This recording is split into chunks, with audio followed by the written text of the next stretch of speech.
Hey friends, we're about to do something a little scary. It is time to check the GoodReads Choice Award winners. I am so nervous, you guys. I definitely had some predictions on this list that didn't make it to the top 10. And I do believe that the winner is probably going to be Frida McFadden. I thought it would be really fun for us to kind of like experience the winners together as I go through GoodReads. Yes, like I said, I think Frida ended up winning the mystery thriller category. I really wanted Alice Feeney's book, Beautiful Ugly, to win the mystery thriller. I just feel like that one is a little bit more like true to the genre compared to some of the other ones. There are quite a few that have popularity and notoriety as well throughout the year. I would say I think it was like King of Ashes by S.A. Cosby has done really well despite the fact that it came out a little bit like middle of the year into the fall season. There's also a Lisa Jewell book, but I don't believe this one has like the highest reviews. And then, of course, we have the Frida McFadden, The Tenet. This one came out earlier in the spring, and this one is, I think, her most popular one of the year anyways. She has a really big following, and for that reason, I think this one is going to end up winning the mystery thriller category. So the announcements for the winners have recently come out today. I have been resisting all day looking at the winners, so without further ado, let's open up GoodReads and see who the winner is. And whichever one is the winner, I will end up reading. I would like to do the top 5 if possible before the end of the year. It just depends on if I can get holds from Libby or from my local library. I have read The Tenet if that one wins, as well as Beautiful Ugly. I have not read the Lisa Jewell or the S.A. Cosby. So yeah, let's get into it and see who ends up winning. Oh my god, I am so nervous.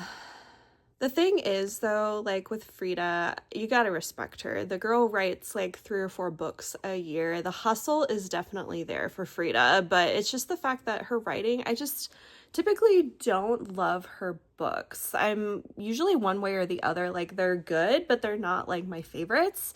I really enjoyed The Intruder. I thought that one was going to do much better, but I think The Tenet has just been out the longest, so for that reason, it's probably going to do like the best. So I'm not going to look at the icons on here. GoodReads does not set this up in a way to where you can like see the winners without being exposed. Oh my god, I cannot.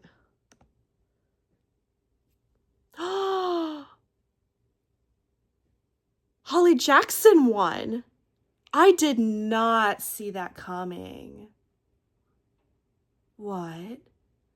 Okay, so not quite dead yet. I have also read. I completely forgot about this book. This actually came out, gosh, I think in the fall time as well. It has not been out for that long. This is Holly Jackson's adult debut mystery thriller book. It's much more on the thriller side, I feel like. It's following this girl that comes home from Halloween and she's in her house and she ends up getting brutally attacked, and the doctors say that she only has like a week left to live.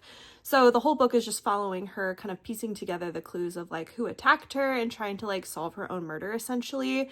I liked it, but I did not love it. I prefer Holly Jackson's other works, especially Good Girl's Guide to Murder. That one was like outstanding to me. I loved all the mixed media that was involved in that story, as well as Pip was just a great character. But this character, and Not Quite Dead Yet, is a character that I didn't really enjoy that much. We are reading primarily from our main girlie's perspective. Her name is Jet. Jet is someone who is just kind of really struggling in life. She's at that point in her life where she's like, I should be further along, and I'm just not. So she really grapples with that throughout this book. Her personality is a bit grating, and, you know, because she is given a timestamp on the rest of her life, she is kind of pushing away her family and forming more bonds with her friend that she, like a childhood friend that she like comes in contact with again. And I didn't really appreciate that about the story, just the fact that her family time and time again is like, oh, we're so worried about you, we want to take care of you, we want to spend time with you like before you're gone. And she's just like, no, I don't want to spend time with you.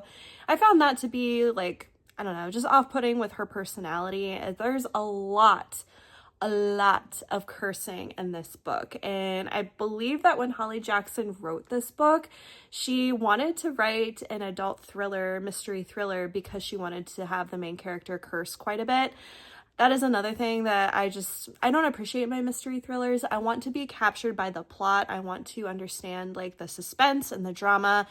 Cursing for me is just not something that I particularly enjoy reading about. It just, there's plenty of other words that you can use in the English dictionary and the English language that would kind of make the point known.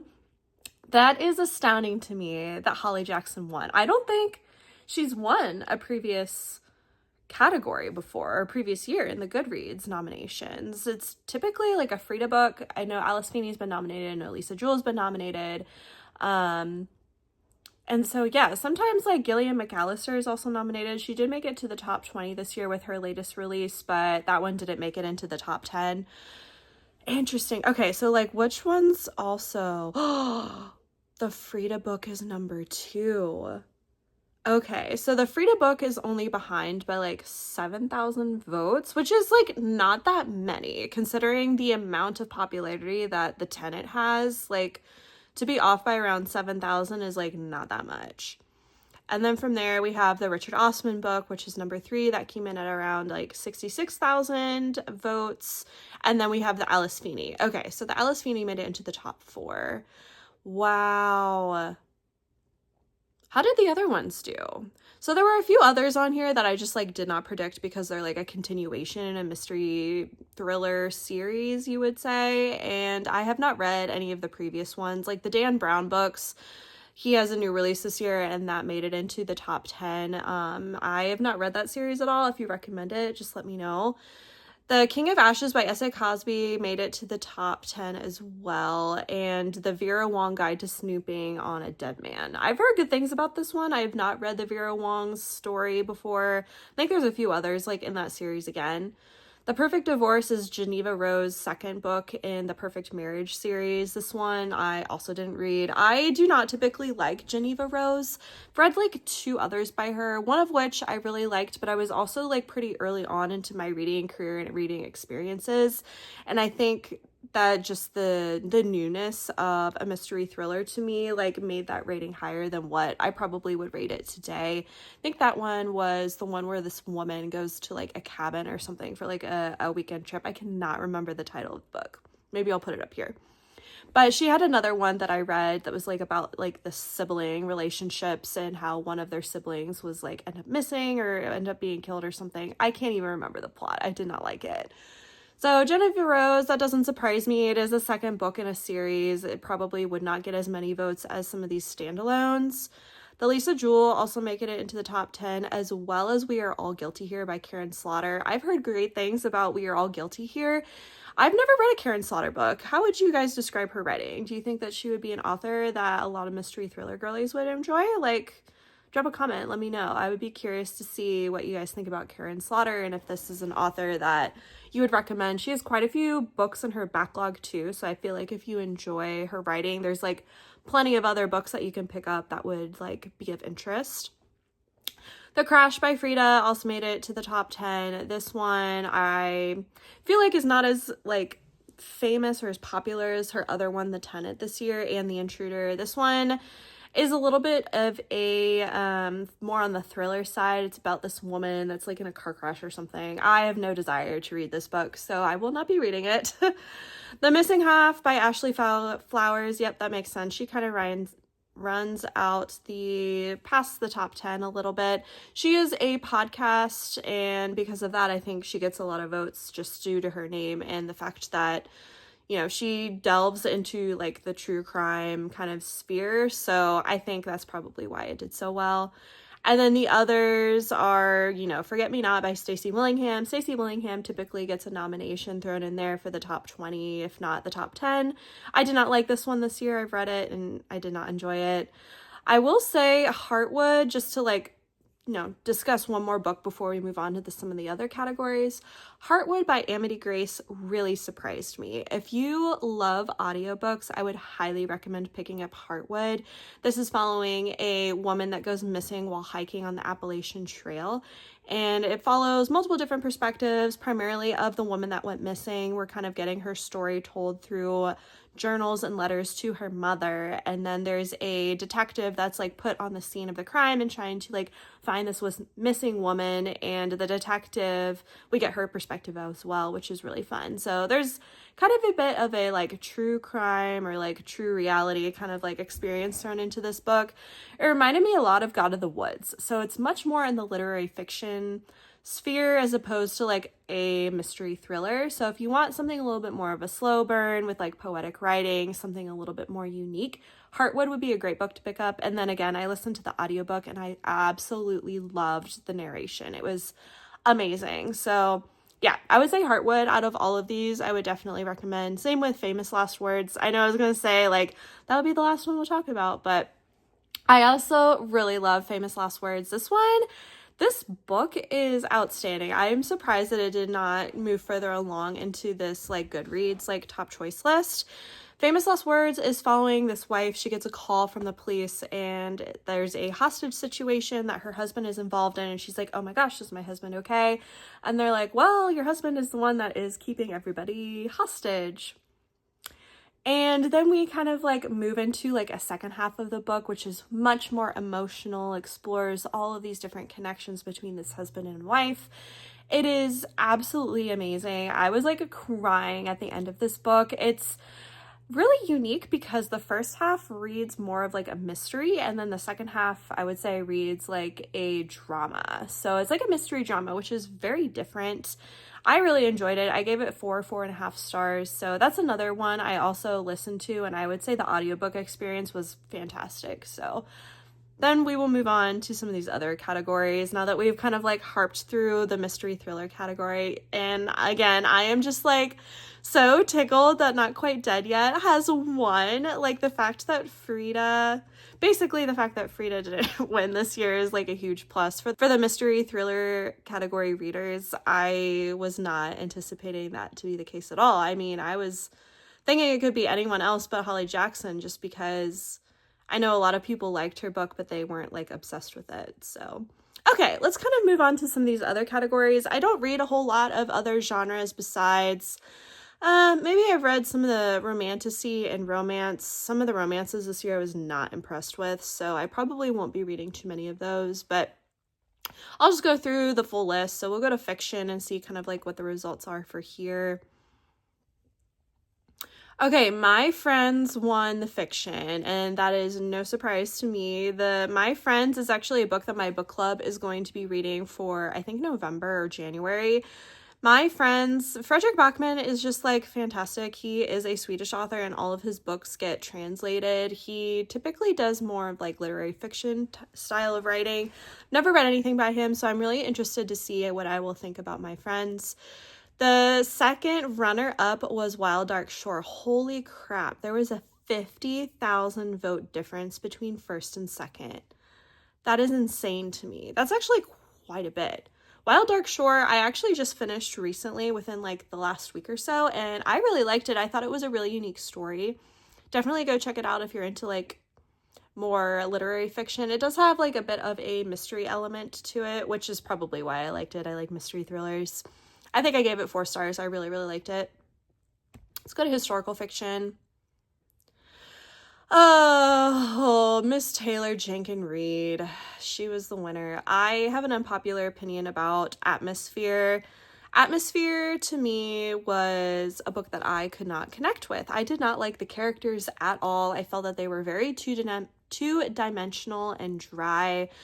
And I just did not really appreciate the whole like love story situation between these two characters. That's not something I particularly enjoy reading in my fiction books. I also don't understand how this is historical fiction. I get that it's in the 1980s, but there are some other books in this historical fiction sphere that I think probably deserve more notoriety, like Isola. Like that one was a Reese pick, as well as Broken Country. Broken Country, I think, is a little bit more unique of a storyline. It's following a family that is like torn apart through the decades. You get past and present timelines, as well as like all these perspectives of different family members that are kind of torn apart through this like traumatic experience.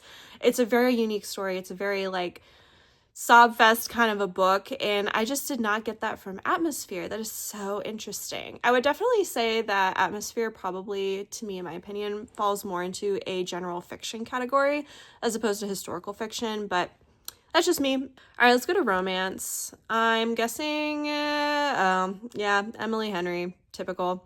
There's no surprises there, honestly. This is not her best work. I've read probably 5 or 6 books by Emily Henry at this point. Great Big Beautiful Life is more, honestly, more literary fiction as well. I feel like a lot of these, like, primary genres are beginning to, like, incorporate different elements from different categories to kind of, like, appeal to the masses.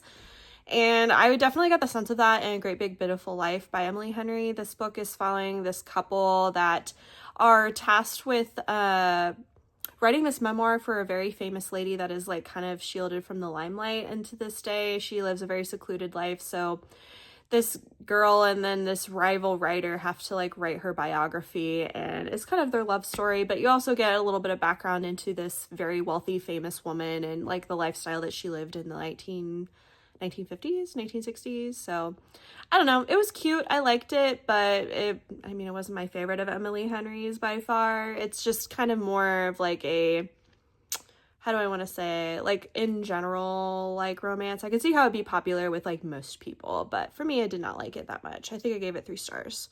Some of the other ones on here, just to like briefly dive into them that surprised me. Obviously, Abby Jimenez came in second. She typically does really well in the romance category. I also did not like that release this year. Say You'll Remember Me, I think I gave it 2 stars. I just could not connect to the characters, and I felt like the plot was a little bit corny and cheesy. One that surprised me is The Favorites. I actually really want to read The Favorites. Leave a comment down below if you've read The Favorites and you've liked it. I've heard that it's really good. It's about these 2 figure skaters and their love story and kind of the toxic relationship that they have. Something a little bit different that you typically don't see in a romance.